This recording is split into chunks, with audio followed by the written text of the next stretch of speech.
योगी आदित्यनाथ को पता है कि उत्तर प्रदेश की धरती पे अगर कोई ऐसा खुरापाती तत्व अपने कदम रख रहा है तो उसके कदम को कैसे काटना है, उसके पैर को कैसे काटना है। और ऐसे लोग जो उत्तर प्रदेश के चुनाव से पहले यहाँ दंगे करा सकते हैं, उत्तर प्रदेश के चुनाव से पहले हिंदू मुस्लिम लड़ाइयाँ करा सकते हैं, नारेबाजी करके लोगों को उकसा सकते हैं। लेकिन दिल्ली नहीं है वो जहाँ आप पूरे दिल्ली को घेर के बैठेंगे और आपको टेंट, तंबू, एसी, फ्रिज, कूलर, गाड़ी, सारी सिक्योरिटी, सारा लेविश, सारी लग्जरी फैसिलिटीज़ दी जाएगी।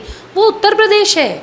उत्तर प्रदेश जो जगह है वहाँ के मुख्यमंत्री योगी आदित्यनाथ हैं, केजरीवाल साहब नहीं है। जहाँ आप ये कहते हैं कि आपने इतनी बड़ी भीड़ इकट्ठा की, आप वहाँ चुनाव लड़के दिखाइए। अगर आपकी ज़मानत न जब्त हो गई तो आप कहिएगा। मैम, कल जिस तरीके से मुजफ्फरनगर का नज़ारा देखने को मिला और उसके बाद जो वहाँ पे नारेबाजी हुई, किस तरीके से देखते हैं जो वहाँ पे मंच से किसी विशेष धर्म के लिए नारेबाजी की गई, किस तरीके से आप देखते हैं राकेश टिकैत के इस देखिए, राकेश टिकैत को ऐसा लगा कि अल्लाह अकबर कहने से और एक विशेष समुदाय, अल्लाह अकबर कहने में कोई बुराई नहीं है, आप अल्लाह को याद करिए, लेकिन अल्लाह को याद करने का जो वो मंच था, जो वो जगह थी, और वो जो मुजफ्फरपुर में आपने इतना बड़ा आंदोलन, जो आपने कहा कि बहुत बड़ा आंदोलन था, राहुल गांधी जी ट्वीट कर रहे हैं, पता नहीं कब की फ़ोटो, शायद फरवरी या कब की फ़ोटो लगा के वो ये ट्वीट कर रहे हैं कि इतनी बड़ी भीड़ थी वहाँ पे। तो जो थोड़ी बहुत भी भीड़ कल इकट्ठा हुई थी, उस मंच पे अगर अल्लाह अकबर के नारे लग रहे हैं तो इसका मतलब आप एक विशेष समुदाय को लुभाने के लिए नारे लगा रहे हैं। कल तक तो आपको बहुत प्रॉब्लम थी, अगर जय श्री राम कोई बोल दे, जय हिंद बोल दे, वंदे मातरम बोल दे, तो आप उसको तुरंत आरएसएस से जोड़ देते हैं, विश्व हिंदू परिषद से जोड़ देते हैं, भाजपा से जोड़ देते हैं। जय हिंद मतलब देश की जय, कोई भी कर सकता है, मैं भी कर सकती हूँ, आप भी कर सकते हैं। लेकिन राकेश टिकैत जैसा व्यक्ति जो शाहीन बाग में बिरयानी खिलाने वालों को, या शाहीन बाग में जो लोग दिल्ली को बंधक बना के कई महीनों तक बैठते हैं, अगर आप वहाँ पे अल्लाह अकबर के नारे कल लगा रहे हैं, आपको ऐसा लग रहा है कि इससे आने वाले आगामी चुनाव में, 2022 के चुनाव में कोई फर्क पड़ेगा। अगर राकेश टिकैत जी को ये लगता है कि हाँ, ये जो भीड़ और ये मन चाहिए, इससे योगी सरकार या उत्तर प्रदेश की सरकार में मैं कुछ खलबली ला सकता हूँ, तो मैं तो चैलेंज करती हूँ राकेश टिकैत को कि 2022 में उत्तर प्रदेश के उसी मुजफ्फर, जहां आप ये कहते हैं कि आपने इतनी बड़ी भीड़ इकट्ठा की, आप वहां चुनाव लड़के दिखाइए। अगर आपकी ज़मानत न जब्त हो गई तो आप कहिएगा। इसी तरह लखनऊ में बहुत सारे लोग, जो बड़ी बड़ी एक्टर एक्ट्रेसेस आते थे, तो लोग, भीड़ आती थी तो लोग कहते थे नहीं नहीं, ये लखनऊ की जो सीट है, ये तो राजनाथ सिंह जी हार जाएंगे। आपको याद होगा कि रक्षा मंत्री हैं, वो हार जाएंगे, और ये जो सपा से लड़ रहे हैं या कांग्रेस से लड़ रहे हैं, ये जीत जाएंगे। और आपको याद है कि फिल्म एक्ट्रेस के आने का भी लखनऊ में कोई फर्क नहीं पड़ा, राजनाथ सिंह जी जीते। उसी तरीके से अगर राकेश टिकैत में हिम्मत है, राकेश टिकैत अगर दम रखते हैं, राकेश टिकैत की अगर हैसियत है, तो मुजफ्फरनगर से आप चुनाव लड़वा के दिखाइए। जमानत जब्त होगी, सरकार से लेके जितने लोग वहां पे रहेंगे, राकेश टिकैत को समझ में आएगा कि उसने बहुत बड़ी गलती। मैम, जिस तरीके से एक तरफ राकेश टिकैत है, दूसरी तरफ योगी जी ने भी कल खुली चुनौती की तरह एकदम बोल दिया है और कहा है कि यूपी में इस तरीके के लोगों को स्वीकार्य नहीं है, ये जो हुड़दंगबाजी कर रहे हैं और जो इस तरह, क्या लगता है कि योगी जी कुछ सख्त एक्शन इन पर ले सकते हैं?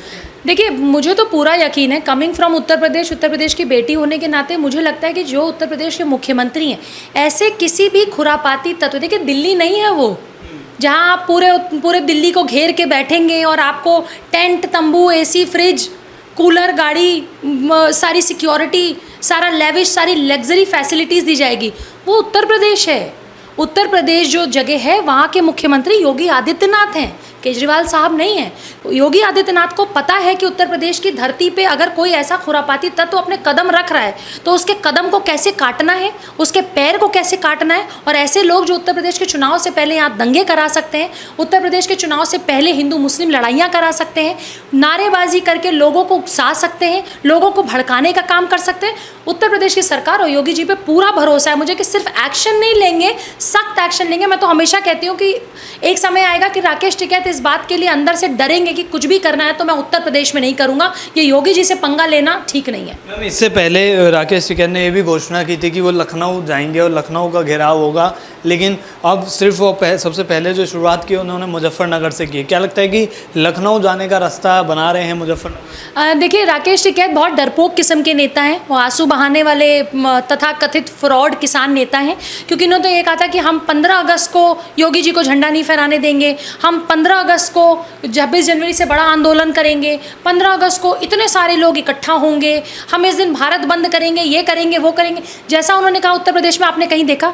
दिल्ली के 26 जनवरी का जो शर्मसार करने वाला वो वीडियो, वो जो फोटो, वो जो एक सीन था जब 26 जनवरी को 26 जनवरी के लाल किले से तिरंगा उठा के फेंक दिया गया, क्या 15 अगस्त को आपने उत्तर प्रदेश में कहीं ऐसा देखा है?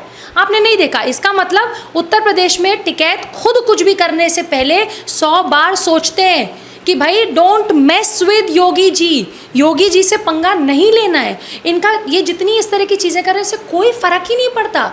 योगी जी एक्शन भी लेंगे, इस तरह के लोग जेल भी जाएंगे, और आने वाले चुनाव में मैं आपको बताती हूँ बहुत बम्पर जीत के साथ फिर योगी आदित्यनाथ वापस लेकिन वो लोग तो कहते हैं कि योगी जी तो गुंडे हैं, योगी हो ही नहीं सकता जो इस तरह की गुंडागर्दी चलाते हैं। देखिए ऐसा है कि जब कोई गुंडा, जब कोई आतंकवादी या जब कोई दैत्य सामने होता है तो उसका जवाब उसको उसी भाषा में देना होता है। अब वो दिन लद गए 2014 से पहले कि जब आप भारत की धरती पे खड़े होकर पाकिस्तान जिंदाबाद के नारे लगाएंगे, जब आप JNU में नारे लगाएंगे, हिंदुओं तेरी कब्र खुदेगी बोलेंगे, AMU और जामिया यहाँ पे आप गंदी गंदी तस्वीरें बनाएंगे, हिंदू देवी देवताओं की बेइज्जती करेंगे, वो दिन लद गए। अब हिंदुओं तेरी कब्र खुदेगी बोलने वालों की कब्र खुदेगी, और कोई हिंदू मुस्लिम की बात ही नहीं। कोई भी ऐसा व्यक्ति जो देश के विरुद्ध काम करेगा, जो देश की संस्कृति के विरुद्ध काम करेगा, जो इस देश में बैठ के अगर आप अल्लाह अकबर के नारे लगा रहे हैं तो आप ज़रा उसी मंच से जो अफ़गानिस्तान में तालिबानी बच्चियों के साथ हो रहा है, जो अफ़गानिस्तान में जो तालिबान के लोग जो उन बच्चियों के साथ कर रहे हैं, जो हरकत हो रही है, जो 15 साल की बेटियों की लिस्ट मांगी जा रही है, आपकी अगर हिम्मत है तो क्यों नहीं आपने मुजफ्फरनगर के इतने बड़े मंच से उन बेटियों के लिए 2 आंसू बहा देते, उन बेटियों के लिए थोड़ी सी एक संवेदना व्यक्त कर देते, थोड़ा उनके लिए स्नेह व्यक्त कर देते। आपको करना ही नहीं है। आपको बाहर जो हो रहा है उससे लेकिन आप ग्रेटा थ्रेटा पॉर्न स्टार जितने थे उनकी मदद तो ले रहे हैं, उनके ट्वीट का भी सहारा ले रहे हैं, लेकिन जब अफ़गानिस्तान में किसी बच्ची के साथ कुछ होता है, आप बड़े मुसलमान प्रेमी है ना, तो तालिबान जो मुसलमानों के साथ अफ़गानिस्तान में कर रहा है, जो सिखों के साथ अफ़गानिस्तान में कर रहा है, क्यों नहीं बोलते उस पर? जो भारत के भारतीय अफ़गानिस्तान में फंसे थे, जिनको हमारी सरकार ऑनलाइन रात को 2 बजे वीज़ा खोल के और उनको भारत लेके आई है, उनके लिए आपने क्यों नहीं बोला? ये बहुत अवसरवादी लोग हैं जिनका ये पहले से, देखिए जहाँ जहाँ चुनाव वहाँ टिकैत, पहले दिल्ली, फिर बंगाल, फिर यूपी। लेकिन मैं आपको बता दूं उत्तर प्रदेश में ये फ्लॉप शो होने वाले। मैं तो कह रही हूँ ना कि 2022 का चुनाव लड़के दिखाइए। अगर आपको 10,000 वोट भी मिल जाए तो जो कहिए सो, आपको वोट तक नहीं मिलेंगे। लेकिन प्रीति मैम ये भी तो सच है ना कि बंगाल गए तो वहाँ बीजेपी हार गई है, क्या यूपी में भी इस तरीके की? देखिए बंगाल में बीजेपी की कितनी सीट थी? If I am not wrong 3 या 4 सीटें पहले थी। अभी कितने सीटें हैं?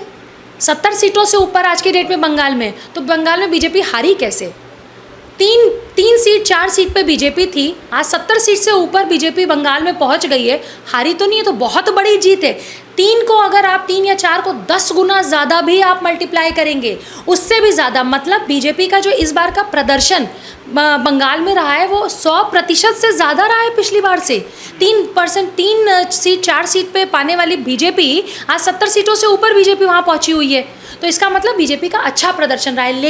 लेकिन फिर मैं ये बात कहूँगी, जैसे मैं बंगाल के चुनाव में आप लोगों को कहती थी, बंगाल का चुनाव मोदी जी वर्सेस ममता बनर्जी नहीं था। मोदी जी वर्सेस ये जितने इस्लामिक राष्ट्र हैं देश में, वो सारे पॉलिटिकल पार्टीज जो मोदी जी को कभी प्रधानमंत्री की कुर्सी पे नहीं देखना चाहते हैं, जो इस तरह के जिहादी मानसिकता के लोग हैं, जो खालिस्तानी प्रेमी हैं, जो शाहीन बाग प्रेमी हैं, जो भारत तेरे टुकड़े होंगे वाले प्रेमी हैं, ये सारा गैंग एक तरफ था और प्रधानमंत्री जी एक तरफ थे। तो वो चुनाव वैसा था। उसके बावजूद बीजेपी का बहुत अच्छा प्रदर्शन रहा। अब आते हैं हम यूपी पे। देखिए यूपी वाले बहुत समझदार होते हैं। हमें ये फ्री की बिजली, फ्री का पानी, फ्री का ये, फ्री का वो नहीं चाहिए भैया। हमें सिर्फ योगी आदित्यनाथ अपना सीएम चाहिए और योगी जी ही हमारे सीएम बनेंगे।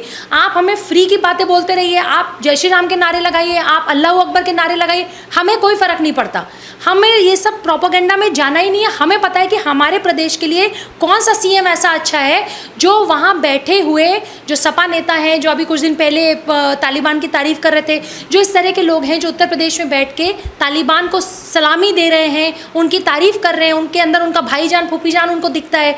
इस तरह के लोगों को ठीक करने के लिए एकमात्र एक व्यक्ति उत्तर प्रदेश में है, वो योगी आदित्यनाथ है। और कहीं जो उत्तर प्रदेश की इस समय की सरकार है, जो योगी जी मुख्यमंत्री हैं, ज़रा सा भी 1% भी फ़र्क पड़ेगा तो यकीन मानिए कोई फ़र्क नहीं पड़ता। अब लोगों ने सीरियस लेना राकेश टिकैत को बंद कर दिया है और मुझे तो लगता है कि जितना ये खुरापात कर रहे हैं राकेश टिकैत अपने आप को और एक्सपोज कर रहे हैं, जनता योगी जी की तरफ और होती जा रही है। और कहीं ना कहीं आप ये देखेंगे कि अब वो व्यक्ति जो उत्तर प्रदेश में रहता है, जो युवा उत्तर प्रदेश में रहता है, वो राकेश टिकैत की इन हरकतों से पूरी तरीके से जो उनके मंसूबे हैं वो उनको क्लियर हो चुके हैं। युवाओं ने तय कर लिया है कि 2022 में उत्तर प्रदेश की मुख्यमंत्री की कुर्सी पर फिर से योगी आदित्यनाथ को देखना है। हम एक तरफ राकेश टिकैत जो महापंचायतों की शुरुआत कर चुके हैं आगामी चुनाव से पहले, दूसरी तरफ योगी जी हैं। क्या लगता है कि योगी जी के लिए महापंचायत चुनौती साबित होगी? देखिए, योगी जी के लिए जो महापंचायत कर रहे हैं, ये सारे लोग जो इकट्ठा हो रहे हैं, बहुत सारे पॉलिटिकल पार्टीज़ राकेश टिकैत को बैकअप कर रही हैं। कल जो वहाँ पे हुआ है वो किसी गुंडागर्दी से कम नहीं है। आज तक के जो पत्रकार हैं चित्रा त्रिपाठी, जिस तरीके से उनको कई लोगों ने, सैकड़ों लोगों ने, भीड़ ने उनको रोक के, उनको घेर के जो नारेबाजी कर रहे थे, जो काले झंडे दिखाए या जो कुछ भी किया, एक महिला पत्रकार के साथ जो बदसलूकी, इसको बदसलूकी ही कहेंगे। बदसलूकी सिर्फ ये नहीं है जब आप किसी के साथ कोई शोषण कर रहे हैं या बदतमीजी कर रहे हैं। ये बदतमीजी जो कल आपने की है वो गुंडागर्दी से कम नहीं है। एक महिला पत्रकार जो अपनी ड्यूटी पे गई है, जो अपनी जॉब पे गई है। हो सकता है आप चित्रा त्रिपाठी को पसंद करते हो सकता है आप नहीं पसंद करते हो, लेकिन बहुत सारे लोग को तो आप अपने मंच तक लेके जा रहे हैं। बहुत सारे पत्रकार हमने देखा जो आपके माइंडसेट के पत्रकार हैं, जो भारत तेरे टुकड़े होंगे का हमेशा समर्थन करते हैं, उस तरह के पत्रकारों को तो राकेश टिकैत बगल में बिठा रहे हैं। एक मैंने किसान नेता को देखा कि एक किसी पत्रकार जो हमेशा झूठी झूठी खबरें दिखाते रहते हैं, उनका वो पसीना भी पोंछ रहे थे। और चित्रा त्रिपाठी के साथ जो व्यवहार कर रहे थे वो कितना इनह्यूमन है कि एक लड़की जो नौकरी पे गई है, जो देश को सच दिखाने गई है, आप उसको वापस भेज देते हैं, आप उसके साथ नारेबाजी करते हैं, आप उसके साथ ये गंदा बिहेवियर करते हैं। तो राकेश टिकैत के वो जितने लोग थे जो एक महिला पत्रकार को घेर के अपनी हैसियत दिखा रहे थे कि हाँ हम किसान नेता नहीं हैं, हम किसान नहीं हैं, हम एक्चुअली बहरूपिये हैं, किसानों को बदनाम कर रहे हैं, तथा कथित किसान हैं हम, उन सब के ऊपर FIR होनी चाहिए।